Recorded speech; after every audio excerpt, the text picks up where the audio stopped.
Right, this just arrived in the mail. It's a pretty big box. It's about 70 pounds. Let's open it up and take a look at it. Here we are with the box laid down and opened up. You can see there's lots of styrofoam keeping everything from getting scratched up. And all the parts in here are well laid out. First thing out of the box was the instructions. The assembly instructions are just a few pages long. 19 altogether. About 11 of those are the step-by-step instructions. There's a number you can call if you have trouble. We're going to go ahead and take all the parts out and see what it looks like. All the parts are very well packed, completely finished and pre-drilled. Very good quality. At the bottom, all the hardware is in this foam bag. Oh nice, the stainless countertop has a coating on it so there's no scratches or anything. Seems pretty straightforward. Once all the pieces are out, there's really not that many of them.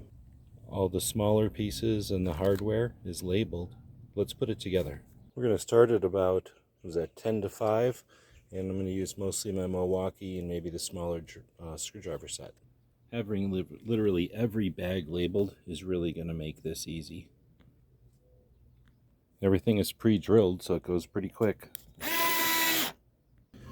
There's a set of really nice bearing wheels. And there we are, just about an hour. And this is without ever putting one together before. Pulling off the stainless steel countertop now. And that is what we end up with. Very cool.